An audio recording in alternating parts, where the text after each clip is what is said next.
اچھا، تو آج ہمارے سامنے جو مواد ہے وہ کتاب تھنکنگ اباؤٹ ریلیجن اور ریڈر سے لیا گیا ہے۔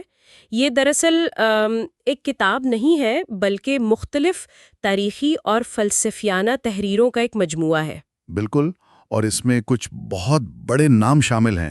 ہم ڈیوڈ ہیوم کی نفسیاتی تحقیق سے لے کر بروخ ڈے سپنوزا کے بائبل کے متن کے تجزیے تک کا سفر کریں گے۔ اور ساتھ میں ارنسٹ رینان اور جارج سوریل جیسے مفکرین پر بھی بات ہوگی۔ جی، جنہوں نے مذہب کی تاریخ کو سمجھنے کے لیے بالکل مختلف راستے اپنائے۔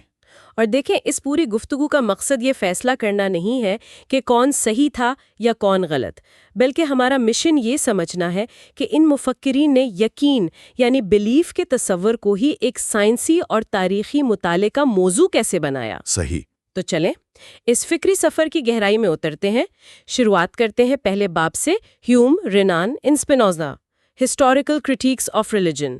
اس میں ہم خاص طور پہ ڈیوڈ ہیوم کی فکر پہ توجہ دیں گے۔ جی، ہیوم کی کتاب تھی the natural history of religion. ان کا بنیادی سوال یہ تھا کہ مذہب انسان کے ذہن میں پیدا ہی کیوں ہوا؟ اور ان کا جواب اپنے دور کے لیے بہت انقلابی تھا۔ بہت زیادہ۔ دیکھیے، اس زمانے میں ڈیسٹس کا بڑا اثر تھا، مطلب وہ مفکرین جو خدا کو ایک گھڑی ساز کی طرح مانتے تھے جس نے کائنات بنا کر چھوڑ دی۔ ان کا خیال تھا کہ انسان نے جب کائنات کی ترتیب اور ڈیزائن کو دیکھا تو ایک عظیم ڈیزائنر یعنی خدا کا خیال اس کے ذہن میں آیا۔ لیکن ہیوم نے اس سے اتفاق نہیں کیا۔ ہیوم نے کہا یہ بالکل غلط ہے۔ کیوں غلط ہے؟ ابتدائی انسان کے لیے یہ سوچنا اتنا مشکل کیوں تھا؟ ہیوم کے مطابق ابتدائی انسان کا ذہن اتنا فلسفیانہ تھا ہی نہیں کہ وہ کائنات کی تخلیق جیسے پیچیدہ موضوعات پر غور کرتا۔ اس کی زندگی تو روزمرہ کے مسائل میں گھری ہوئی تھی۔ اچھا۔ اس کی اصل پریشانی یہ تھی کہ کل فصل ہوگی یا نہیں، طوفان آئے گا یا زلزلہ، بیماری پھیلے گی یا قحط پڑے گا۔ ہیوم لکھتے ہیں، ہر تباہ کن حادثہ ہمیں خوفزدہ کرتا ہے اور ہمارا ذہن ان واقعات کے پیچھے چھپی نادیدہ طاقتوں کو منانے کی کوشش کرتا ہے۔ یعنی مذہب کی بنیاد ریزن پر نہیں بلکہ خوف، امید اور بے یقینی جیسے انسانی جذبات پر ہے۔ بالکل، یہی ہیوم کی نفسیاتی دلیل ہے۔ مذہب کی جڑیں زندگی کی مشکلات سے نمٹنے کی کوشش میں ہیں۔ جب انسان کو کسی واقعے کی وجہ سمجھ نہیں آتی تو وہ اس وجہ کو ایک انسانی شکل دے دیتا ہے۔ وہ سوچتا ہے کہ کوئی ناراض دیوتا ہے جسے منانے کی ضرورت ہے، یا کوئی خوش ہونے والی دیوی ہے جس سے مدد مانگی جا سکتی ہے۔ اچھا، یہاں آ کر بحث ایک نیا اور بہت دلچسپ موڑ لیتی ہے۔ ہیوم کہتے ہیں کہ مذہب کی پہلی شکل پولیتھیزم تھی، یعنی بہت سے خداؤں پر یقین۔ جی، لیکن اس سے مونوتھیزم یعنی ایک خدا کے تصور تک کا سفر کوئی عقلی ترقی کا نتیجہ نہیں تھا۔ تو پھر یہ کیسے ہوا؟ اور یہ ان کا سب سے متنازع نقطہ تھا۔ وہ کہتے ہیں کہ ایک خدا کا تصور اس لیے پیدا نہیں ہوا کہ لوگوں نے فلسفیانہ طور پر یہ نتیجہ نکالا کہ ایک ہی خالق ہو سکتا ہے، بلکہ یہ ایک قسم کی تعریفوں کی دوڑ یعنی فلیٹری کمپٹیشن کا نتیجہ تھا۔ تعریفوں کی دوڑ؟ اس سے کیا مراد ہے؟ ہیوم کا نظریہ ہے کہ جب مختلف قبیلے اپنے اپنے دیوتاؤں کی پوجا کرتے تھے تو ہر قبیلہ اپنے دیوتا کو دوسرے سے برتر ثابت کرنے کی کوشش کرتا تھا۔ وہ اس کی تعریف میں نئے نئے القاب اور صفات شامل کرتے گئے، جیسے میرا دیوتا تمہارے دیوتا سے زیادہ طاقتور ہے۔ بالکل نہیں، میرا دیوتا سب سے عظیم ہے۔ یہ مقابلہ بڑھتا گیا، یہاں تک کہ ایک دیوتا کو لامحدود، قادر مطلق اور ہر شے کا خالق قرار دے دیا گیا۔ ہیوم کے مطابق توحید پرستی کے فلسفیانہ دلائل تو اس عقیدے کے قائم ہونے کے بہت بعد میں اسے سہارا دینے کے لیے گھڑے گئے۔ یہ تو مذہب کی تاریخ پر ایک بالکل ہی مختلف روشنی ڈالتا ہے۔ لیکن ہیوم صرف ابتدا پر نہیں رکتے، وہ اس کے معاشرتی اثرات کا بھی تجزیہ کرتے ہیں۔ لیکن سماجی طور پر زیادہ فائدہ مند ہے۔ یہ روادار ہے، دوسرے عقائد کو جگہ دیتا ہے، اور اس کے دیوتا انسانوں جیسے ہوتے ہیں جن میں خامیاں بھی ہوتی ہیں۔ اور اس کے برعکس مونوتھیزم؟ ہیوم کہتے ہیں کہ مونوتھیزم سچا ہو سکتا ہے، لیکن یہ شدت پسندی، عدم برداشت اور ظلم کی وجہ بنتا ہے۔ اس کا خدا اتنا کامل اور برتر ہوتا ہے کہ اس کے سامنے انسان خود کو حقیر محسوس کرتا ہے۔ اس سے ہیوم کے بقول منکش ورچوز پیدا ہوتی ہیں۔ یہ منکش ورچوز سے ان کی کیا مراد ہے؟ کیا یہ وہ خوبیاں ہیں جو دنیا سے لا تعلقی سکھاتی ہیں؟ بالکل، جیسے خود کو تکلیف دینا، ظلم برداشت کرنا، دنیاوی معاملات سے منہ موڑ لینا۔ ہیوم کے نزدیک یہ خوبیاں معاشرتی ترقی کے لیے نقصان دہ ہیں۔ اور سب سے بڑھ کر ہیوم کہتے ہیں کہ مذہب اخلاقیات کو مضبوط کرنے کے بجائے کمزور کرتا ہے۔ یہ کیسے؟ عام طور پر تو یہی سمجھا جاتا ہے کہ مذہب اخلاقیات سکھاتا ہے۔ ہیوم کا کہنا ہے کہ مذہب اخلاقی رویے کی جگہ رسم و رواج یعنی ریچولز کو دے دیتا ہے۔ لوگ دوسروں سے اچھا سلوک کرنے کے بجائے کچھ خاص کام صرف خدا کو خوش کرنے کے لیے کرنا شروع کر دیتے ہیں۔ اچھا، کیونکہ ایک دوسرے سے ہمدردی تو ایک غیر مذہبی شخص بھی کر سکتا ہے، لیکن ایک خاص رسم صرف ایک مومن ہی ادا کر سکتا ہے۔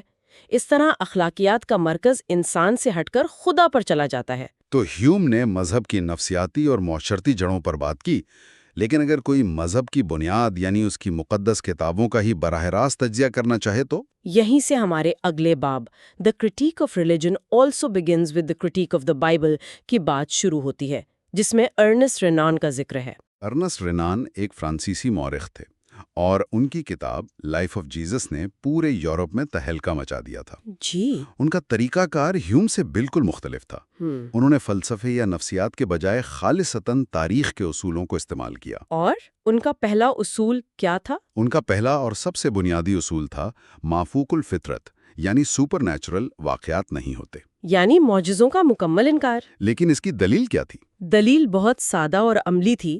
وہ کہتے ہیں کہ معجزے اس لیے ناممکن ہے کیونکہ آج تک کسی نے بھی انہیں قابل تصدیق سائنسی حالات میں ہوتے ہوئے نہیں دیکھا۔ ہم ان پر اسی لیے یقین نہیں کرتے جس طرح ہم یونانی داستانوں پر یقین نہیں کرتے، کیونکہ کسی نے انہیں دیکھا ہی نہیں۔ تو پھر اگر گاسپلز جیسی کتابیں جو حضرت عیسیٰ کی زندگی پر مبنی ہیں معجزات کا ذکر کرتی ہیں تو رینان کے لیے اس کا کیا مطلب ہوا؟ اس کا سیدھا مطلب یہ تھا کہ وہ کتابیں 100% تاریخی دستاویزات نہیں ہے، وہ تاریخ اور فکشن کا امتزاج ہے، مطلب ایک داستان، ایک لیجنڈ ہے، اور انہیں کسی بھی دوسری قدیم تحریر کی طرح تنقیدی نظر سے پڑھنا چاہیے۔ بالکل، نہ کہ یہ مان کر کہ ان میں کوئی غلطی نہیں ہو سکتی۔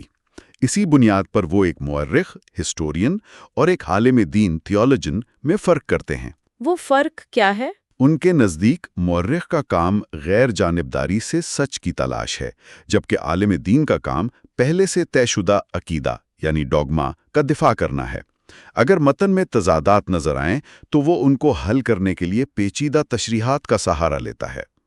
تو اگر رینان کے طریقے کے مطابق ہم حضرت عیسیٰ کی زندگی سے تمام سپر نیچرل واقعات نکال دیں تو پیچھے کیا بچتا ہے؟ رینان کے مطابق کچھ ٹھوس تاریخی حقائق پھر بھی باقی رہتے ہیں۔ مثلاً یہ تقریباً یقینی ہے کہ وہ ایک حقیقی شخص تھے جو ناصرت میں رہتے تھے، وہ ایک کرشماتی شخصیت کے مالک تھے، اور ان کے شاگرد تھے جیسے پطرس اور یوحنا۔ جی، انہیں رومی گورنر پونٹیس پلاٹ کے حکم پر مصلوب کیا گیا اور ان کے پیروکاروں کو یہ پختہ یقین تھا کہ وہ دوبارہ زندہ ہو گئے تھے۔ اس کا مطلب ہے کہ باقی سب کچھ، ان کا کنواری سے پیدا ہونا، ان کے معجزے، یہ سب رینان کے لیے تاریخی شواہد کی بجائے عقیدے اور داستان کا حصہ ہیں۔ صحیح، یہ کسی مذہبی شخصیت کا ایک بے رحمانہ تاریخی پوسٹ مارٹم تھا۔ تو رینان نے تاریخ کو سائنس کی طرح استعمال کرتے ہوئے مافوق الفطرت واقعات کو مسترد کر دیا۔ لیکن کیا ہر کوئی اس بات سے متفق تھا؟ ہمارا اگلا باب ہے the historical system of Ernest Renan. اس میں جارجس سوریل جیسے مفکرین نے اس پر شدید رد عمل دیا۔ بالکل، سوریل ایک بالکل مختلف زاویہ پیش کرتے ہیں۔ وہ کہتے ہیں کہ سائنس اور مذہب کے درمیان لڑائی کی ضرورت نہیں بلکہ ایک سمجھوتے کی ضرورت ہے۔ تاریخ صرف ظاہری پہلو کو بیان کر سکتی ہے، یعنی کیا ہوا، کب ہوا، کہاں ہوا۔ جی، لیکن وہ واقعات کے الہی پہلو یا ڈیوائن ایسپیکٹ پر بات نہیں کر سکتی۔ سائنس کو اپنی حدود کو تسلیم کرنا چاہیے۔ تو یہ ایک اہم سوال اٹھاتا ہے، حضرت عیسیٰ کے دوبارہ زندہ ہونے، ریزریکشن جیسے واقعے کے بارے میں سوریل کا کیا نظریہ تھا؟ سوریل کے لیے یہ ایک معمہ ہے، ایک مسٹری جسے سائنس نہ تو سمجھا سکتی ہے اور نہ ہی اسے سمجھانے کی کوشش کرنی چاہیے۔ ان کا ایک مشہور قول ہے، سائنس جاہل ہے اور یہ تسلیم کرتی ہے کہ اسے جاہل رہنا چاہیے۔ تھیولوجی عبادت کرتی ہے، اور وہ رینین پر تنقید بھی کرتے ہیں۔ جی، وہ کہتے ہیں کہ جب آپ عیسائیت جیسی تاریخ بدل دینے والی تحریک کی ابتدا کو چند چھوٹی موٹی غلطیوں سے جوڑتے ہیں تو آپ اس کی نیورائٹ کامیابی کو مزید ناقابل فہم اور مافوق الفطرت بنا دیتے ہیں۔ یعنی رینون کا عقلی تجزیہ خود ایک غیر عقلی نتیجے پر پہنچتا ہے۔ تو سوریل عیسائیت کو کس طرح دیکھتے ہیں؟ وہ اسے ایک بتدریج ارتقاء کے بجائے ایک مکمل نئی تخلیق کے طور پر دیکھتے ہیں، جس کے لیے وہ اطالوی لفظ ریکورسو استعمال کرتے ہیں، یعنی ایک نئی شروعات۔ اب ہم ایک ایسے مفکر کی طرف آتے ہیں جس نے ان سب سے پہلے مقدس کتابوں کا براہ راست تنقیدی جائزہ شروع کر دیا تھا۔ یہ ہیں بروخ دے اسپینوزا، اور بات کا عنوان ہے from a theological political treatise. Spinoza کی توجہ بائبل کی پہلی 5 کتابوں پر تھی، جنہیں پینٹیٹوک یا توریت کہا جاتا تھا۔ روایتی طور پر یہ مانا جاتا تھا کہ یہ کتابیں خود حضرت موسیٰ نے لکھی تھیں۔ اسپینوزا نے دلائل کی ایک پوری لڑی پیش کی، یہ ثابت کرنے کے لیے کہ ایسا ممکن ہی نہیں۔ یہ تو بہت بڑا دعویٰ تھا۔ ان کے دلائل کیا تھے؟ اسپینوزا کا طریقہ ایک طرح سے ایسا ہے جیسے کوئی جاسوس کسی پرانے خط کا تجزیہ کر رہا ہو۔ ان کا پہلا نقطہ تھا تھرڈ پرسن نیریشن، مطلب پوری کتاب میں حضرت موسیٰ کا ذکر ایسے کیا گیا ہے جیسے کوئی اور ان کے بارے میں لکھ رہا ہے۔ متن کہتا ہے اور موسیٰ نے قانون لکھا، یہ نہیں کہتا اور میں نے قانون لکھا۔ صحیح، ایک جگہ لکھا ہے موسیٰ زمین پر سب سے زیادہ منکسر المزاج انسان تھے۔ کوئی بھی شخص اپنے بارے میں ایسی بات نہیں لکھتا۔ یہ نقطہ تو بہت واضح لگتا ہے، لیکن کیا اس دور کے لکھنے کا انداز ہی ایسا نہیں تھا؟ یہ ایک اچھا سوال ہے، لیکن اسپینوزا کے پاس مزید ثبوت تھے۔ ان کا دوسرا اور شاید سب سے مضبوط نقطہ تھا پوسٹ مورٹم اکاؤنٹ۔ مطلب ان کی وفات کے بعد کا ذکر؟ جی، متن میں نہ صرف حضرت موسیٰ کی وفات اور تدفین کا تفصیلی ذکر ہے، بلکہ ان کے بعد آنے والے تمام نبیوں سے موازنہ بھی کیا گیا ہے کہ اسرائیل میں موسیٰ جیسا کوئی نبی دوبارہ نہیں اٹھا۔ اچھا، یہ تو واقعی ایک ٹھوس دلیل ہے۔ اور کیا تھا؟ تیسرا ثبوت تھا ایناکرونزمز، یعنی متن میں ایسی جگہوں کا ذکر ہے جو حضرت موسیٰ کے زمانے میں موجود ہی نہیں تھی۔ مثال کے طور پر ڈین نامی شہر کا ذکر ہے جو تاریخ کے مطابق ان کی وفات کے بہت بعد آباد ہوا۔ تو ان تمام شواہد سے اسپینوزا کیا نتیجہ نکالتے ہیں؟ نتیجہ بالکل واضح تھا۔ پینٹاکیوک حضرت موسیٰ نے نہیں لکھی، بلکہ یہ کسی نامعلوم مصنف نے ان کے بہت بعد کے زمانے میں لکھی اور مرتب کی۔ یہ نظریہ بائبل کو پڑھنے کا انداز ہی بدل دیتا ہے۔ یہ اسے ایک براہ راست الہامی کلام کے بجائے ایک ایسی تاریخی دستاویز بنا دیتا ہے جسے انسانوں نے وقت کے ساتھ مرتب کیا۔ بالکل۔ جب ہم کسی مقدس متن کی تاریخی حیثیت پر بات کرتے ہیں تو ہم کہیں نہ کہیں اسپینوزا کے ہی نقش قدم پر چل رہے ہوتے ہیں۔ جی، اور ہمارا آخری باب the Bible and religion in the century of genius part 3 ایک جدید اسکالر جے سیموئل پریوس کا ہے، جو اسپینوزا کے کام کا جائزہ لیتے ہیں اور اس میں ایک نئی تہہ کا اضافہ کرتے ہیں۔ وہ کیا ہے؟ پریوس کی دلیل یہ ہے کہ اسپینوزا صرف پرانے مذہبی علماء کو جواب نہیں دے رہے تھے، وہ دراصل اپنے ہمعصر فلاسفرز، خاص طور پر لوڈوگ مائر نامی شخص کے ساتھ ایک پوشیدہ مکالمہ یا ہڈن ڈائلاگ میں مصروف تھے۔ اور یہ مکالمہ کس بارے میں تھا؟ یہ بائبل کی تشریح یعنی انٹرپریٹیشن کے اصولوں کے بارے میں تھا۔ میئر جیسے فلاسفرز کا ماننا تھا کہ فلسفہ اور عقل بائبل کو سمجھنے کا حتمی معیار انفیلیبل نارم ہے۔ ان کا نظریہ ببلکل ایکسیپشنلزم پر مبنی تھا، جس کا مطلب یہ ہے کہ بائبل ایک خاص کتاب ہے جس میں کوئی غلطی نہیں ہو سکتی۔ صحیح۔ لہٰذا اگر بائبل کی کوئی آیت فلسفیانہ سچائی سے ٹکراتی نظر آئے تو ہمیں اس آیت کی ایسی تشریح کرنی چاہیے جو فلسفے کے مطابق ہو۔ اچھا، تو یہاں آ کر اسپینوزا کا انقلابی قدم سامنے آتا ہے۔ انہوں نے اس سے کیسے اختلاف کیا؟ اسپینوزا نے اس پورے مفروضے کو ہی جڑ سے اکھاڑ دیا۔ انہوں نے کہا کہ آپ یہ مان کر تشریح شروع ہی نہیں کر سکتے کہ بائبل سچی ہے۔ سچائی یعنی ٹروتھ تو تحقیق کا نتیجہ ہونا چاہیے، نقطہ آغاز نہیں۔ تو انہوں نے مانا اور سچائی کے درمیان تعلق کو توڑ دیا۔ بالکل۔ ایک منٹ، اس کو تھوڑا واضح کریں۔ مانا اور سچائی کے تعلق کو توڑنے کا کیا مطلب ہے؟ اس کا مطلب یہ ہے کہ کسی متن کے معنی جاننا ایک الگ کام ہے، اور یہ فیصلہ کرنا کہ وہ معنی سچے ہیں یا نہیں، یہ ایک بالکل الگ کام ہے۔ اسپینوزا کا طریقہ خالصتاً تاریخی تھا۔ انہوں نے کہا کہ ہمارا پہلا کام صرف یہ معلوم کرنا ہے کہ بائبل کے مصنف کا اصل میں مطلب کیا تھا۔ اور اس کے اصل سامعین نے اس کا کیا مفہوم سمجھا ہوگا؟ جی، اس کے لیے ہمیں اس دور کی زبان، تاریخ اور ثقافت کو سمجھنا ہوگا۔ اور جب ایک بار معنی واضح ہو جائیں پھر؟ صرف اس کے بعد جب آپ معنی قائم کر لیں، تب آپ اپنی عقل کا استعمال کر کے یہ فیصلہ کر سکتے ہیں کہ آیا یہ بات سچ ہے یا نہیں۔ اس طریقے سے آپ اپنے جدید خیالات کو ماضی کے متن پر مسلط کرنے سے بچ جاتے ہیں۔ تو یہ متن کو اس کے اپنے تاریخی تناظر میں رکھنے کی کوشش ہے۔ بالکل، یہ طریقہ انیکرونزم کو روکتا ہے، یعنی ماضی کی چیزوں کو حال کے پیمانوں سے ناپنے کی غلطی سے بچاتا ہے۔ یہ بائبل کے جدید تنقیدی مطالعے کی بنیاد ہے۔ یہ خیال کہ کسی مقدس کتاب کو بھی کسی دوسری تاریخی کتاب کی طرح ہی پڑھا اور پرکھا جا سکتا ہے، اس کی شروعات سپینوزا نے کی۔ ان تمام مفکرین نے اپنے اپنے طریقے سے تاریخ اور عقل کا استعمال کرتے ہوئے مقدس متن کو اس کی الہامی حیثیت سے الگ کر کے دیکھا۔ آج ہمارے لیے یہ ایک سوال پیدا کرتا ہے، جب ایک مقدس کتاب کو خالصتاً ایک تاریخی دستاویز کے طور پر دیکھا جائے جس کا تجزیہ کسی بھی دوسری قدیم تحریر کی طرح کیا جا سکے، تو معاشرے میں اس کی اتھارٹی کا کیا ہوتا ہے اور اس کی جگہ کیا لیتا ہے؟ بالکل، میولر یہاں ایک بہت بڑا اور اس وقت کے لحاظ سے ایک انقلابی آئیڈیا پیش کرتے ہیں، سائنس آف ریلیجن، یعنی مذہب کی سائنس۔ جی، ان کا کہنا تھا کہ جیسے ماہرین حیاتیات جانوروں کی مختلف اقسام کا موازنہ کر کے زندگی کے اصول سمجھتے ہیں، یا ماہرین لسانیات زبانوں کا تقابلی مطالعہ کرتے ہیں، ویسے ہی ہمیں مذاہب کو سمجھنے کے لیے انہیں ایک ساتھ رکھ کر دیکھنا ہوگا۔ اچھا، ان کے مطابق کسی ایک مذہب کو جاننے والا دراصل کسی بھی مذہب کو نہیں جانتا۔ صحیح۔ یہ تو بہت گہری بات ہے، یعنی جب تک آپ کے پاس موازنہ کرنے کے لیے کچھ اور نہ ہو، آپ اپنے عقیدے کی اصل نوعیت کو بھی نہیں سمجھ سکتے۔ بالکل، انہوں نے ہندو مت کی بہت اچھی مثال دی ہے۔ وہ کہتے ہیں کہ مغرب میں عام خیال یہی تھا کہ ہندو مت محض بت پرستی ہے۔ جی، یہی سمجھا جاتا تھا۔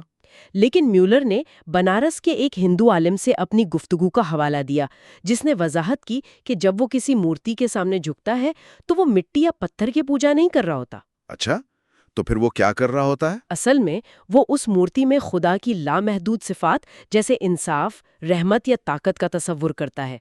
اس کے لیے وہ مورتی ایک فوکل پوائنٹ کی طرح ہے۔ اچھا، تو یہ محض بت پرستی نہیں بلکہ ایک قسم کا سمبولک ریپرزنٹیشن ہے۔ یہ بالکل، عبادت کے عروج پر اس کا دھیان اس مادی شے پر ہوتا ہی نہیں بلکہ اس تصور پر ہوتا ہے جو اس سے جڑا ہے۔ اور میولر کا خیال تھا کہ اس طرح کا تقابلی مطالعہ صرف علم کی پیاس بجھانے کے لیے نہیں بلکہ اس کے بڑے عملی فائدے بھی ہوں گے۔ یقیناً، وہ کہتے ہیں کہ اس کا سب سے بڑا فائدہ عیسائی مشنریوں کو ہوگا۔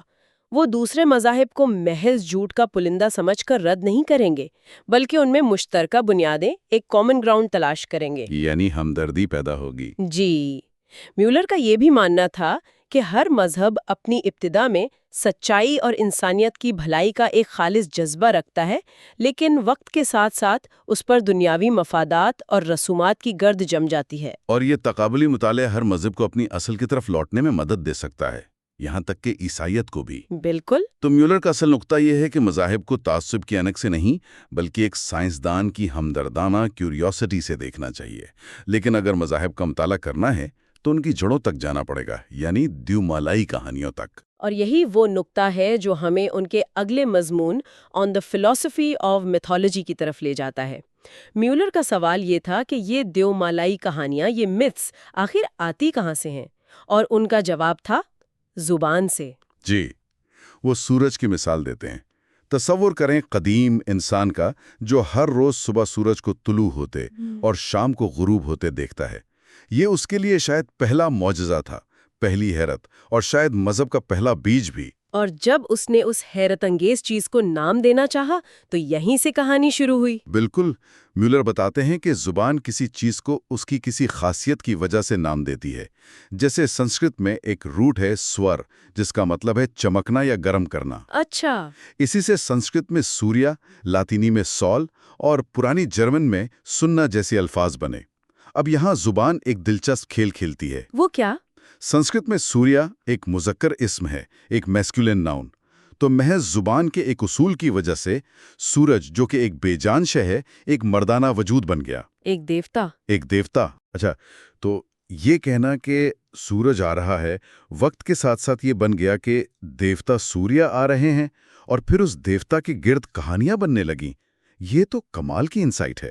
یہی ان کی تھیوری کی بنیاد ہے۔ وہ یونانی دیو مالا سے ہیلیوز اور ڈیفنی کی کہانی کی مثال دیتے ہیں۔ ہیلیوز سورج دیوتا ہے اور ڈیفنی صبح کی پہلی کرن۔ اور کہانی کیا ہے؟ کہانی یہ ہے کہ ہیلیوز ڈیفنی کے پیچھے بھاگتا ہے اور جیسے ہی اسے پکڑنے لگتا ہے ڈیفنی ایک درخت میں بدل کر غائب ہو جاتی ہے۔ میولر کہتے ہیں کہ یہ کوئی تاریخی واقعہ نہیں ہے۔ تو پھر یہ کیا ہے؟ ڈیفنی کا لفظ سنسکرت کے لفظ آہانا سے نکلا ہے، جس کا مطلب ہے ڈان یعنی صبح کی پو۔ واہ! تو یہ کہانی دراصل روزانہ آسمان پر ہونے والے ایک منظر کی شاعرانہ عکاسی ہے۔ صبح کی روشنی نمودار ہوتی ہے، سورج اس کے پیچھے آتا ہے۔ اور سورج کی تیز کرنوں کے چھوتے ہی وہ پہلی نازک روشنی غائب ہو جاتی ہے۔ یعنی قدیم کہانیاں دراصل قدرتی مناظر کی شاعری تھیں جو وقت کے ساتھ ساتھ لفظی حقیقت بن گئیں۔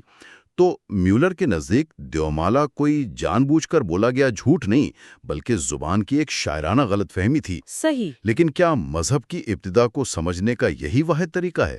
نہیں، اور یہی بات میولر اپنے اگلے مضمون فورگوٹن بائبلز میں واضح کرتے ہیں۔ وہ کہتے ہیں کہ علم کے دو بڑے سکولز ہیں، ایک ہسٹوریکل سکول اور دوسرا تھیوریٹیکل سکول، اور وہ خود کو ہسٹوریکل سکول کا حصہ مانتے ہیں۔ جی، جس کا بنیادی اصول ہے کہ جو آج ہے اسے سمجھنے کے لیے یہ جاننا ضروری ہے کہ وہ ماضی میں کیا تھا۔ اسے تھوڑا اور آسان کرتے ہیں، ان دونوں سکولز میں فرق کیا ہے؟ میولر زبان کی سائنس سے مثال دیتے ہیں۔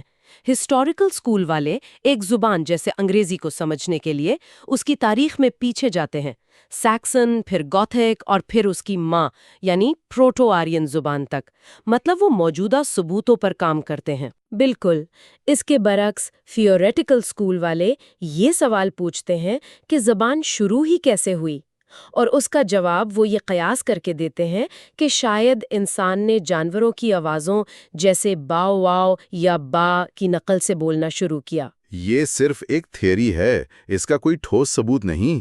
جی، اور میولر یہی فرق مذہب کے مطالعے پر لاگو کرتے ہیں۔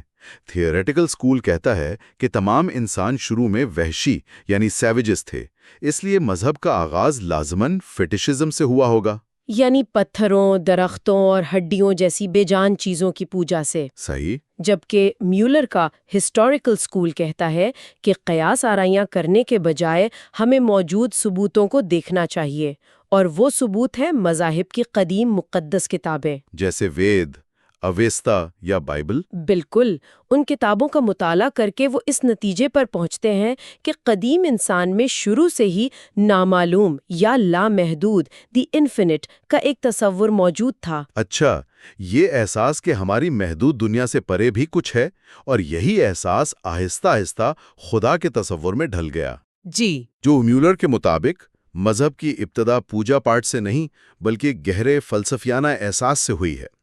یہ نظریہ بہت طاقتور تو ہے، لیکن ظاہر ہے کہ ہر کوئی اس سے متفق نہیں ہوگا۔ بالکل نہیں۔ اور یہیں پر ولیم ڈوائٹ وٹنی کا کام سامنے آتا ہے، جو خود سنسکرت کے ایک بڑے عالم اور ایک طرح سے میولر کے حریف بھی تھے۔ اچھا، وٹنی نے میولر کے نظریات پر ایک تنقیدی مضمون لکھا، اور ان کا سب سے پہلا اعتراض تو سائنس آف ریلیجن کی اصطلاح پر ہی تھا۔ وہ کیوں؟ یہ تو بڑا منطقی خیال لگتا ہے۔ وٹنی کہتے ہیں کہ یہ اصطلاح دونوں طرف کے لوگوں کو پریشان کرتی ہے۔ مذہبی لوگ سمجھتے ہیں کہ ان کے مقدس عقائد کو سائنس کی بے رحم چھری کے نیچے رکھا جا رہا ہے، اور سائنسدان کہتے ہیں کہ مذہب عقیدے اور جذبات کا معاملہ ہے، اس کی سائنس کیسے بن سکتی ہے؟ یہ تو ایسا ہی ہے جیسے محبت کی کیمسٹری یا شاعری کی ریاضی بنانے کی کوشش کی جائے۔ یہ ایک ویلڈ پوائنٹ ہے، لیکن وٹنی کا اصل اعتراض کیا تھا؟ ان کا سب سے بڑا اعتراض میولر کے زبان اور مذہب کے موازنے پر تھا۔ وٹنی نے کہا کہ یہ موازنہ ہی غلط ہے۔ زبان کے الفاظ ٹھوس ہوتے ہیں، ٹینجبل ہوتے ہیں۔ ہم ایک لفظ گھر کو ہزاروں سال پیچھے اس کی تاریخ میں ٹریک کر سکتے ہیں، لیکن مذہبی عقائد جیسے جنت کا تصور یا روح کی بقا کا خیال یہ ٹھوس چیزیں نہیں ہیں۔ بالکل، یہ انسانی ذہن کے تصورات ہیں، ان کی تاریخ کو زبان کی طرح ٹریک نہیں کیا جا سکتا۔ یعنی وٹنی کہہ رہے تھے کہ میولر سیبوں کا موازنہ مالٹوں سے کر رہے ہیں۔ اور کیا وٹنی نے میولر کے اس نظریے کو بھی چیلنج کیا کہ انسان میں شروع سے ہی لامحدود کا تصور تھا؟ جی بالکل، وٹنی نے اسے یکسر مسترد کر دیا۔ ان کا کہنا تھا کہ یہ نظریہ تاریخ کے بالکل الٹ ہے، یہ ایک بہت بعد کی تہذیب یافتہ سوچ ہے۔ تو ان کے مطابق پہلے کیا آیا؟ ان کے مطابق قدیم انسان نے پہلے فطرت کی مختلف طاقتوں، سورج، طوفان، دریا کو الگ الگ دیوتاؤں کی شکل میں دیکھا، یعنی پولیتھیزم پہلے آیا۔ کثیر خداؤں کا تصور۔ جی، بہت بعد میں طویل غور و فکر اور تجربے کے بعد انسان اس نتیجے پر پہنچا کہ ان تمام طاقتوں کے پیچھے کوئی ایک ہی ہستی ہے، یعنی مونوفیزم۔ وٹنی کے لیے میولر کا نظریہ غیر منطقی اور ثبوتوں کے خلاف تھا۔ تو ایک طرف میولر ہیں جو مذہب کی ابتدا کو زبان اور ایک بلند فلسفیانہ تصور میں دیکھتے ہیں، اور دوسری طرف وٹنی ہیں جو اسے انسان کی کائنات کو سمجھنے کی ابتدائی کوششوں کا نتیجہ قرار دیتے ہیں۔ بالکل دو مختلف دنیاؤں کی تصویریں۔ اور اسی دور میں ایک اور مفکر ایڈورڈ برنٹ ٹائلر ایک بالکل مختلف زاویے سے سوال کو دیکھ رہے تھے۔ وہ قدیم کتابوں کے بجائے قدیم اوزاروں کو دیکھ رہے تھے۔ جی، ٹائلر ایک ماہر بشریات تھے، ایک اینتھروپولوجسٹ، اور ان کا مضمون اینا ہاک جو میکسیکو کے سفر پر مبنی ہے ہمیں ایک نئی دنیا دکھاتا ہے۔ اچھا، وہ بتاتے ہیں کہ جب انہوں نے میکسیکو میں قدیم پتھر کے اوزار دیکھے تو وہ حیران رہ گئے کہ وہ بالکل ویسے ہی تھے جیسے یورپ میں ملنے والے پتھر کے اوزار۔ اچھا، تو اس سے وہ یہ نتیجہ نکالتے ہیں کہ تمام انسان ایک ہی جگہ سے نکلے ہیں اور ایک جیسی ٹیکنالوجی لے کر گئے؟ نہیں، وہ اس سے بالکل الٹا نتیجہ نکالتے ہیں۔ وہ کیسے؟ وہ کہتے ہیں کہ اگر میکسیکو کے لوگوں نے اپنی تہذیب یورپ سے لی ہوتی تو وہ کسی ایسی قوم سے لی ہوتی جو لوہے کا استعمال نہیں جانتی تھی، کیونکہ میکسیکو میں لوہا موجود تھا لیکن وہاں کے قدیم باشندے اسے استعمال کرنا نہیں جانتے تھے۔ اچھا، تو اس کا مطلب یہ ہوا کہ انہوں نے اپنی تہذیب بالکل آزادانہ طور پر خود سے تعمیر کی تھی؟ جی، انسانی ذہن جب ایک جیسے مسائل کا سامنا کرتا ہے تو اکثر ایک جیسے حل نکالتا ہے، چاہے وہ دنیا کے کسی بھی کونے میں ہو۔ یہ بہت دلچسپ ہے، یعنی انسانی تہذیب کوئی ایک سیدھی لکیر نہیں بلکہ مختلف جگہوں پر الگ الگ پروان چڑھی ہے۔ ٹیلر نے اس کی اور کیا مثالیں دی؟ انہوں نے بتایا کہ میکسیکو کے لوگ علم فلکیات میں کمال رکھتے تھے، ان کا کیلنڈر بہت انت تھا، لیکن وہ لکھنے کے فن سے تقریباً ناواقف تھے۔ اور ان کے پاس کرنسی کا نظام تھا لیکن چیزوں کو وزن کرنے کا کوئی طریقہ نہیں تھا، جبکہ دوسری طرف پیرو کی قدیم تہذیب میں وزن کرنے کا نظام تو تھا لیکن کرنسی کا کوئی تصور نہیں تھا۔ یہ چھوٹی چھوٹی باتیں ثابت کرتی ہیں کہ ہر تہذیب نے اپنا راستہ خود بنایا، لیکن ٹائلر نے صرف اوزاروں اور نظاموں کا ہی مطالعہ نہیں کیا، انہوں نے وہاں کے لوگوں کے عقائد اور اخلاقیات پر بھی گہری نظر ڈالی۔ جی، اور یہاں وہ ایک بہت چونکا دینے والا نقطہ اٹھاتے ہیں۔ وہ کہتے ہیں کہ میکسیکو میں ہسپانیوں کے ذریعے عیسائیت آنے کے بعد لوگوں کے اخلاقیات میں کوئی خاص بہتری نہیں آئی۔ مطلب؟ یہ سچ ہے کہ وہ اب اپنے دشمنوں کو دیوتاؤں کے نام پر قربان کر کے کھاتے نہیں، لیکن ان میں بے ایمانی، رشوت خوری اور بد اخلاقی عام ہو گئی ہے۔ اچھا، ٹائلر کے مطابق عام آدمی کے لیے پرانے پیگنزم اور نئی عیسائیت میں عملی طور پر کوئی فرق نہیں پڑا۔ پہلے بھی وہ دیوتاؤں کو خوش کرنے کے لیے مندل بناتے، قربانیاں دیتے، جلوس نکالتے تھے تاکہ فصلیں اچھی ہوں۔ اور ابھی وہ سنتوں کے نام پر یہی سب کچھ کرتے ہیں، مقصد وہی ہے، صرف نام بدل گئے ہیں۔ بالکل۔ یعنی ٹائلر مذہب کی شکل سے زیادہ اس کے فنکشن پر زور دے رہے ہیں، لیکن ان کے کام کا سب سے مشہور حصہ شاید پریمیٹیو یا قدیم قبائل کے مذہب کے بارے میں ہے، جسے وہ اینیمزم کہتے ہیں۔ بالکل، اور اس تصور کو سمجھانے کے لیے وہ اپنے مضمون دی ریلیجن آف سیویجز میں ایک استاد کی کہانی سناتے ہیں۔ ایک استاد بچوں کو ایک جھاڑو کی کہانی سناتا ہے۔ جھاڑو کی؟ جی، بروم سٹک کی، جسے سردی میں ساری رات باہر چھوڑ دیا گیا تھا۔ یہ سن کر چھوٹے بچے رونے لگتے ہیں کہ بیچاری جھاڑو کو کتنی سردی لگی ہوگی۔ بالکل، اور پھر استاد انہیں ڈانٹتا ہے کہ یہ تو صرف لکڑی کا ایک ٹکڑا ہے، یہ کیسے سردی محسوس کر سکتی ہے۔ اچھا۔ جی، اور ٹائلر کہتے ہیں کہ یہ استاد ایک فلسٹائن ہے، یعنی ایک ایسا شخص جس میں شاعری، فلسفے اور گہری سوچ کو سمجھنے کی حس ہی نہ ہو۔ وہ ہر چیز کو صرف اس کی مادی حقیقت سے دیکھتا ہے۔ اور ٹائلر کے مطابق وہ استاد مذہب کے ایک بنیادی اصول کو سمجھنے میں ناکام رہا ہے۔ جی، اور وہ اصول یہ ہے کہ ابتدائی یا بچکانہ ذہن کسی بھی چیز، یہاں تک کہ بے جان چیزوں میں بھی ایک ذاتی وجود، انسانی جیسی زندگی اور احساسات کو منسوب کر سکتا ہے۔ یہی اینیمزم کی بنیاد ہے۔ تو ٹائلر کے مطابق قدیم انسان کے لیے دنیا کی ہر چیز زندہ تھی، صرف انسان اور جانور نہیں بلکہ دریا، پہاڑ، طوفان، یہاں تک کہ ہتھیار بھی۔ یقیناً ان کے لیے شخصیت یعنی پرسنالٹی کا پیمانہ سانس یعنی بریتھ اور روح یعنی سول یا فینٹم تھا۔ جب کوئی سوتا تھا تو اس کی روح گھومنے پھرنے جاتی تھی اور خواب اسی روح کے تجربات ہوتے تھے۔ اور یہ تصور صرف جانداروں تک محدود نہیں تھا۔ نہیں تھا۔ ٹائلر بتاتے ہیں کہ شمالی امریکہ کے قبائل کلہاڑیوں، کیتلیوں اور دوسری بے جان چیزوں کی بھی روح مانتے تھے۔ ان کا عقیدہ تھا کہ جب کوئی جنگجو مرتا ہے تو اس کے ساتھ نہ صرف اس کی بیویوں اور گھوڑوں کی روحیں جاتی ہیں بلکہ اس کے ہتھیاروں اور اس کے پائپ کی روحیں بھی اس کے ساتھ دوسری دنیا میں جاتی ہیں تاکہ وہ وہاں بھی انہیں استعمال کر سکے۔ یہاں آ کر یہ ساری بحث بہت ذاتی اور قابل فہم لگنے لگتی ہے، لیکن کیا یہ قدیم سوچ واقعی ختم ہو چکی ہے، یا آج بھی ہم اپنی گاڑیوں، فونز یا حتیٰ کہ اپنے پسندیدہ کپڑوں کے ساتھ ایک طرح کا ذاتی رشتہ محسوس نہیں کرتے اور ان کے خراب ہونے پر ایسے ہی افسوس کرتے ہیں جیسے کسی جاندار چیز کو تکلیف پہنچی ہو؟ جو مذہبی تجربے کی نوعیت پر بات کرتے ہیں، جی، وہ اس تجربے کو نومنس کہتے ہیں، یعنی ایک ایسا احساس جس میں عظمت، پراسراریت اور کسی ماورائی ہستی کا تجربہ ہو۔ آٹو کہتے ہیں کہ اس تجربے کو سمجھنے کے لیے ہمیں اس کے عناصر کو دیکھنا ہوگا۔ پہلا عنصر ہے کریچر فیلنگ۔ کریچر فیلنگ یہ صرف انحصار یا ڈیپینڈنس کا احساس نہیں بلکہ اس سے کہیں زیادہ گہرا ہے۔ اس کی مثال وہ حضرت ابراہیم علیہ السلام کے واقعے سے دیتے ہیں جب وہ خدا سے کہتے ہیں کہ میں تو محض خاک اور راکھ ہوں۔ بالکل۔ یہ اپنی کمتری اور خدا کی عظمت کے سامنے مغلوب ہو جانے کا احساس ہے۔ آٹو کے مطابق یہ خالصتاً ایک مذہبی جذبہ ہے۔ دوسرا اور سب سے اہم عنصر ہے مسٹیریم ٹریمنڈم۔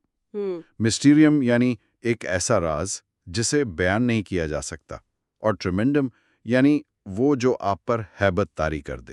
یہ احساس کبھی عبادت کے سکون کی طرح ہوتا ہے اور کبھی وجد اور بے خودی کی شدید کیفیت کی طرح۔ آٹو اس ٹریمنڈم یعنی ہیبت کے احساس کو مزید 3 حصوں میں تقسیم کرتے ہیں۔ جی، ایفلنس یا ہیبت، یہ عام خوف نہیں بلکہ ایک مافوق الفطرت دہشت کا احساس ہے، جیسے بائبل میں خدا کا غضب یا راث آف گاڈ کا ذکر۔ صحیح۔ یہ کوئی فطری غصہ نہیں بلکہ ایک نیومنس کوالٹی ہے۔ اوور پاورنگنس یا مجسٹس یعنی مکمل طاقت اور غلبہ۔ اچھا، اس کے سامنے انسان کو اپنی بے وقاری کا احساس ہوتا ہے جیسے وہ خاک اور راکھ ہے۔ یہ احساس مذہبی عاجزی کی بنیاد بنتا ہے۔ اور تیسرا ہے انرجی یا ارجنسی۔ اس میں زندگی، جذبہ، قوت اور حرکت کا احساس ہے۔ اچھا، یہ زندہ خدا کا تصور ہے، نہ کہ فلسفیوں کا ایک بے جان منطقی خدا۔ صوفیہ کی شاعری میں عشق کی آگ کا ذکر اسی توانائی کی طرف اشارہ ہے۔ اس کے بعد کتاب نینین سمارٹ کے نظریات پیش کرتی ہے جو مذہب کو سمجھنے کے لیے ایک الگ طریقہ اپناتے ہیں جسے وہ اسٹرکچرڈ ایمپتھی کہتے ہیں، یعنی ماننے والے کے نقطہ نظر سے اس کے عقیدے کو سمجھنا بغیر کوئی فیصلہ سنائے۔ سمارٹ کہتے ہیں کہ مذہب ایک آرگینک سسٹم کی طرح ہے جہاں ہر چیز ایک دوسرے سے جڑی ہوئی ہے۔ یعنی جیسے عیسائیت میں گناہ کا تصور نجات، قربانی اور چرچ کے تصورات کے بغیر ادھورا ہے۔ اچھا، اسی طرح بدھ مت میں دکھ کا تصور خواہش، نروانا اور 8 راستوں کے بغیر سمجھا نہیں جا سکتا۔ وہ آٹو کے اس خیال سے اتفاق نہیں کرتے کہ تمام مذہبی تجربات کی بنیاد ایک ہی ہے، یعنی نیومنس۔ جی نہیں۔ سمارٹ کہتے ہیں کہ اس سے مذاہب کے درمیان فرق واضح نہیں ہوتا۔ مثلاً بدھ مت کا خالی پن اور یہودیت کے خدا یاہوے کا تصور ایک ہی تجربے سے کیسے نکل سکتے ہیں؟ اس کے بجائے وہ 2 قسم کے بنیادی مذہبی تجربات کا ذکر کرتے ہیں، ایک نیومنس جس میں خدا کی ہیبت اور جلال کا احساس ہوتا ہے جیسا کہ ابراہیمی مذاہب میں ہے، اور دوسرا مسٹیکل جو زیادہ پرسکون اور کنٹمپلیٹو ہوتا ہے جیسا کہ بدھ مت کے نروان یا صوفیانہ تجربات میں ملتا ہے۔ سمارٹ ایک اور اہم نقطہ اٹھاتے ہیں۔ مذہب کا مطالعہ کرنے کے لیے مافوق فطرت یعنی ٹرانسینڈنٹ پر یقین رکھنا یا نہ رکھنا ضروری نہیں۔ بالکل۔ ایک محقق کو اسے بریکٹس میں رکھنا چاہیے، یعنی اس پر فیصلہ سنائے بغیر صرف انسانی تجربات اور عقائد کا تجزیہ کرنا چاہیے۔ اب ہم میکس ویبر کے مشہور نظریے کی طرف آتے ہیں جو the Protestant ethic and the spirit of capitalism میں پیش کیا گیا۔ ویبر کا بنیادی سوال یہ تھا کہ جدید سرمایہ داری کا آغاز زیادہ تر پروٹیسٹنٹ ممالک میں ہی کیوں ہوا؟ ویبر نے مشاہدہ کیا کہ بزنس لیڈرز، سرمایہ کار اور ہنرمند مزدوروں کی بڑی تعداد پروٹیسٹنٹ تھیں، جی، جبکہ کیتھولک لوگ روایتی شعبوں کو ترجیح دیتے تھے۔ ویبر کے مطابق اس کی وجہ صرف دولت کی وراثت نہیں تھی، بلکہ ایک خاص قسم کی ذہنیت یا اسپرٹ تھی۔ وہ کہتے ہیں کہ سرمایہ داری کا مطلب صرف لالچ نہیں بلکہ مسلسل اور منظم طریقے سے منافع کمانے کا جذبہ ہے۔ اچھا۔ اس کے لیے ایک خاص ورک ایتھک کی ضرورت تھی، یعنی کام کو صرف پیسہ کمانے کا ذریعہ نہیں بلکہ ایک مقدس فریضہ یا کالنگ سمجھنا۔ یہ ذہنیت آئی کہاں سے؟ ویبر اس کا تعلق کیلونزم کے عقائد سے جوڑتے ہیں۔ جی۔ پری ڈیسٹینیشن یعنی تقدیر کا عقیدہ۔ اس عقیدے کے مطابق خدا نے پہلے سے ہی طے کر رکھا ہے کہ کون نجات پائے گا اور کون نہیں۔ اس نے لوگوں میں ایک شدید بے چینی پیدا کر دی کہ کیا میں چنے ہوئے لوگوں میں سے ہوں؟ دنیاوی کامیابی بطور نشانی۔ چونکہ نجات کمائی نہیں جا سکتی تھی، اس لیے دنیاوی کاموں میں کامیابی اور محنت اس بات کی نشانی سمجھی جانے لگی کہ خدا آپ سے خوش ہے اور آپ نجات پانے والوں میں سے ہیں۔ یعنی ایک طرح کی تسلی۔ اور پھر ورلڈلی اسیٹسزم یعنی دنیاوی رہبانیت۔ یہ کیا ہے؟ اس نظریے نے کہا کہ ہر عیسائی کو اپنی پوری زندگی ایک راہب کی طرح گزارنی چاہیے، لیکن دنیا سے بھاگ کر نہیں، بلکہ دنیاوی کاموں اور اپنے پیشے کے اندر رہ کر۔ اچھا۔ پیسہ کمانا اور اسے فضول خرچ کرنے کے بجائے دوبارہ کاروبار میں لگانا خدا کو خوش کرنے کا ایک طریقہ بن گیا۔ تو اس سوچ نے ایک ایسے اسپرٹ کو جنم دیا جس نے سرمایہ داری کے فروغ کے لیے ایک مضبوط بنیاد فراہم کی۔ بالکل۔ کتاب میں ویبر کے نظریے پر تنقید بھی شامل ہے۔ بالکل۔ سڈنی ہک، جو ایک مارکسسٹ مفکر تھے، یہ سوال اٹھاتے ہیں کہ کیا پروٹیسٹنٹ ازم وجہ تھا، یا خود پروٹیسٹنٹ ازم اور سرمایہ داری دونوں ہی اس وقت کی بڑی معاشی تبدیلیوں کا نتیجہ تھے؟ یہ بہت اہم نکتہ ہے۔ جیسے نئی دنیاؤں کی دریافت اور عالمی منڈی کا قیام۔ ونسٹن ڈیوس ایک اور دلچسپ نکتہ پیش کرتے ہیں۔ وہ کہتے ہیں کہ مشرقی ایشیا، خاص طور پر جاپان کی معاشی ترقی کو ویبر کے ماڈل سے نہیں سمجھا جا سکتا۔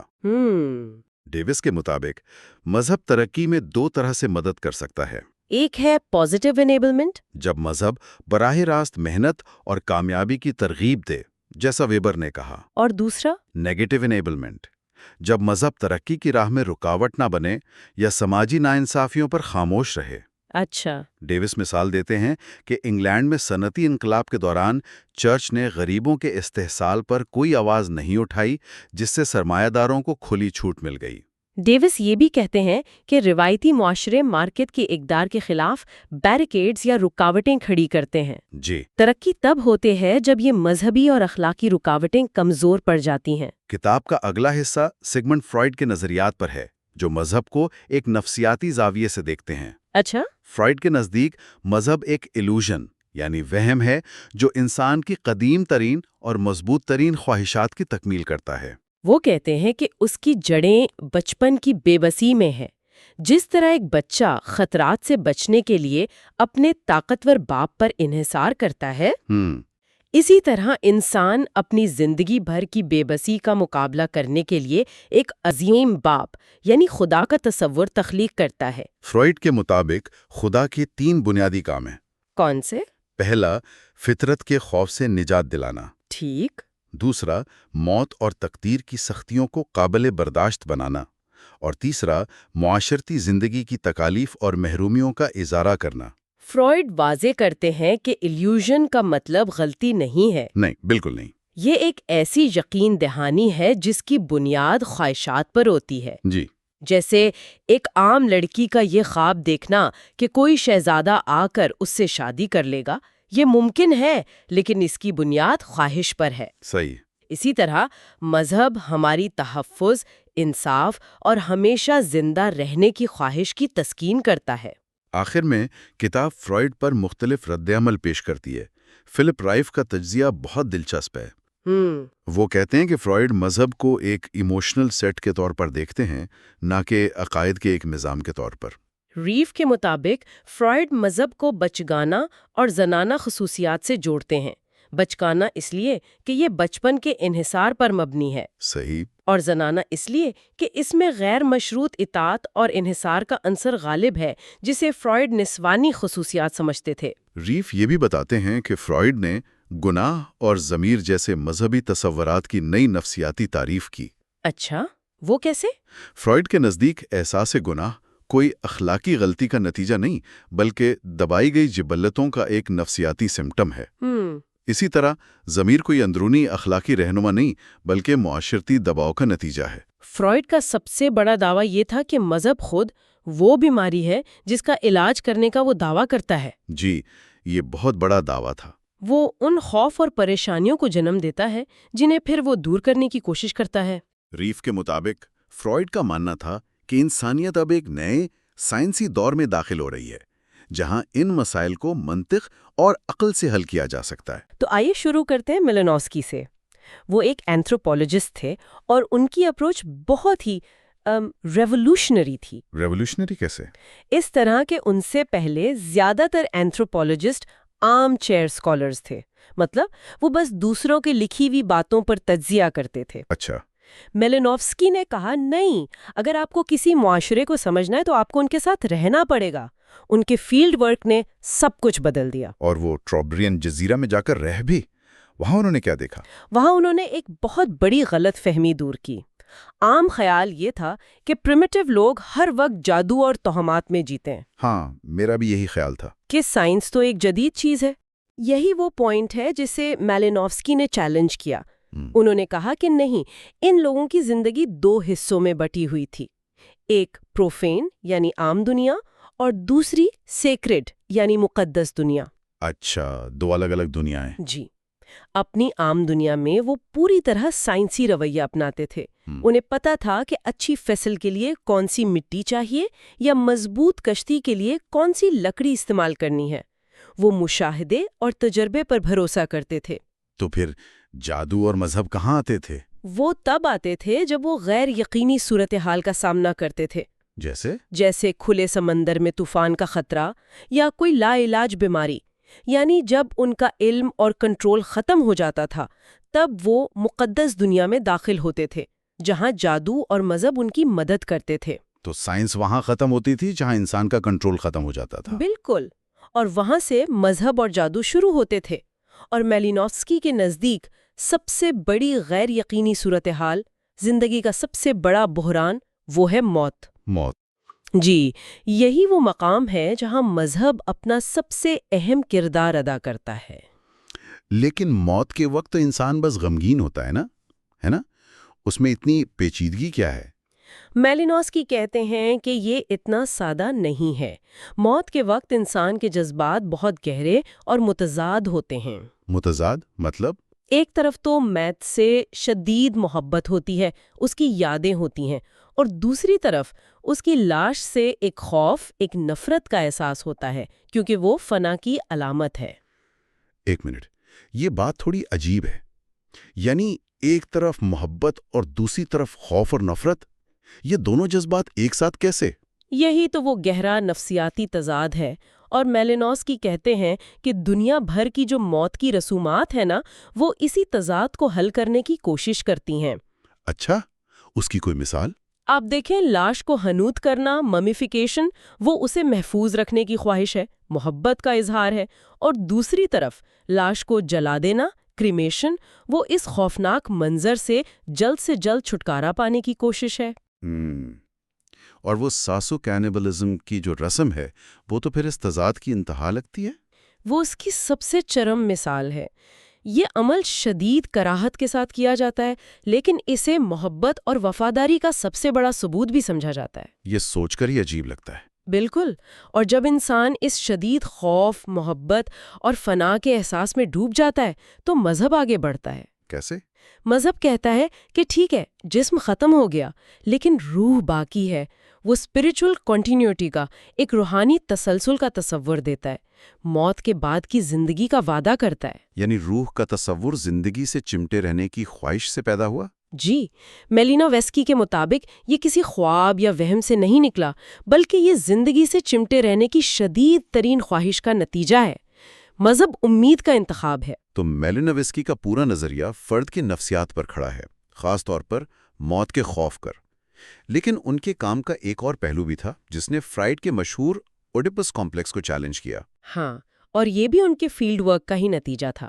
جب وہ ٹروبرین جزائر میں تھے تو وہ خود ایک ذاتی نفسیاتی بحران سے گزر رہے تھے۔ اچھا۔ اور اس تجربے نے انہیں انسانی خواہشات کو سمجھنے پر مجبور کیا۔ اب دیکھیں، فرائیڈ کا نظریہ تھا کہ ہر لڑکے کے اندر لاشعوری طور پر اپنے باپ کو راستے سے ہٹا کر ماں کو حاصل کرنے کی خواہش ہوتی ہے۔ جی، اوڈیپس کمپلیکس، یہ تو نفسیات کا ایک بنیادی اصول سمجھا جاتا تھا۔ بالکل، لیکن میلینومسکی نے کہا ایک منٹ رکیں، فرائیڈ کا یہ نظریہ تو ویانا کے پیٹریارکل یعنی پدری معاشرے پر مبنی ہے، جہاں باپ ہی سب کچھ ہوتا ہے۔ اور ٹروبرین جزائر میں ایسا نہیں تھا؟ وہاں کا معاشرہ میٹری-لینیل تھا، یعنی وہاں ماں کا خاندان اہم تھا، باپ تو ایک دوست جیسا تھا۔ اصل اختیار، اصل اتھارٹی تو ماما یعنی ماں کے بھائی کی تھی۔ تو اس سے نفسیاتی کشمکش کا مرکز ہی بدل گیا؟ ایگزیکٹلی، وہاں بیٹے کی نفرت یا دشمنی کا مرکز باپ نہیں بلکہ اس کا ماما تھا، اور اس کی دبی ہوئی جنسی خواہشات کا مرکز ماں نہیں بلکہ اس کی بہن تھی، جس سے بات کرنا بھی سخت منع تھا۔ تو انہوں نے اسے کیا نام دیا؟ انہوں نے اسے میٹریلینیل کمپلیکس کا نام دیا، اور یہ ثابت کیا کہ فرائیڈ کا اوڈیپس کمپلیکس کوئی عالمگیر سچائی نہیں ہے۔ انسانی نفسیات ایک جیسی نہیں بلکہ کلچر اسے مختلف سانچوں میں ڈھالتا ہے۔ یہ تو واقعی ایک انقلابی خیال تھا۔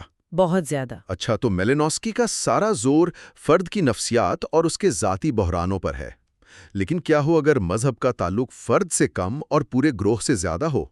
یہ وہ نقطہ ہے جہاں ایمائل دورکھائم کی سوچ آتی ہے۔ جی، دورکھائم بحث کو فرد سے ہٹا کر سیدھا معاشرے پر لے آتے ہیں، اور وہ ایک بہت ہی چونکا دینے والی بات کرتے ہیں۔ وہ کیا؟ وہ کہتے ہیں کہ جب لوگ خدا یا دیوتاؤں کی عبادت کر رہے ہوتے ہیں تو وہ انجانے میں کسی اور کی نہیں بلکہ خود اپنے معاشرے کی، اپنی اجتماعی طاقت کی پوجا کر رہے ہوتے ہیں۔ کیا مطلب؟ یعنی خدا معاشرے کا ہی ایک استعارہ ہے؟ ان کے مطابق ہاں۔ لیکن یہ نظریہ تو مذہب کی روحانیت کو بالکل ہی ختم نہیں کر دیتا۔ یہ تو ایسا ہے جیسے ہم کہہ رہے ہوں کہ ایمان صرف ایک سماجی دھوکہ ہے۔ یہ ایک بہت اہم سوال ہے۔ دورکھائم یہ نہیں کہہ رہے کہ یہ دھوکہ ہے، وہ کہہ رہے ہیں کہ فرد اپنی بہترین خصوصیات، زبان، اخلاقیات، سوچنے کا طریقہ کہاں سے حاصل کرتا ہے؟ معاشرے سے؟ بالکل، معاشرہ فرد سے کہیں بڑی اور طاقتور حقیقت ہے۔ اس لیے جب فرد اس اعلیٰ طاقت کے سامنے جھکتا ہے تو وہ دراصل اسی اجتماعی طاقت کو تسلیم کر رہا ہوتا ہے جس نے اسے بنایا ہے۔ اور وہ یہ بھی کہتے ہیں کہ دیوتاؤں کو بھی عبادت کی ضرورت ہے۔ جی، اتنی ہی جتنی انسانوں کو، کیونکہ اگر لوگ عبادت کرنا چھوڑ دیں، اکٹھا ہونا چھوڑ دیں، تو وہ مشترکہ عقائد کمزور پڑ جائیں گے اور دیوتا مر جائیں گے، یعنی معاشرہ بکھر جائے گا۔ تو ان کے نزدیک مذہب کی بنیاد خدا یا مافوق الفطرت چیزوں پر نہیں ہے؟ نہیں، بالکل نہیں۔ انہوں نے کہا کہ بدھ مت جیسے مذاہب میں تو خدا کا تصور مرکزی ہے ہی نہیں، اس لیے یہ اچھی تعریف نہیں ہے۔ تو پھر اصل بنیاد کیا ہے؟ دورکھائم کے نزدیک مذہب کی اصل بنیاد مقدس، سیکرڈ اور عام، پروفین چیزوں کے درمیان فرق پر ہے۔ یہ وہی تصور ہے جس کی بات میلینووسکی بھی کر رہے تھے۔ ہاں، لیکن دورکھائم اسے بہت مختلف انداز سے دیکھتے ہیں۔ ایک مثال لیتے ہیں۔ ایک کسان کے لیے روز اپنی زمین پر ہل چلانا ایک عام یعنی پروفین کام ہے۔ ٹھیک ہے۔ لیکن سال میں ایک دن جب فصل کی کٹائی کا تہوار ہوتا ہے اور اسی زمین پر کوئی رسم ادا کی جاتی ہے تو وہی زمین مقدس یعنی سیکرڈ بن جاتی ہے۔ جگہ وہی ہے لیکن پورے معاشرے کا اس سے رشتہ بدل گیا ہے۔ اچھا، تو مذہب کی تعریف کیا ہوئی ان کے نزدیک؟ ان کے مطابق مذہب لازمی عقائد اور ان سے جڑے اعمال کا ایک نظام ہے جو مقدس چیزوں سے متعلق ہے، اور یہاں کلیدی لفظ ہے لازمی یعنی اوبلیگیٹری۔ لازمی؟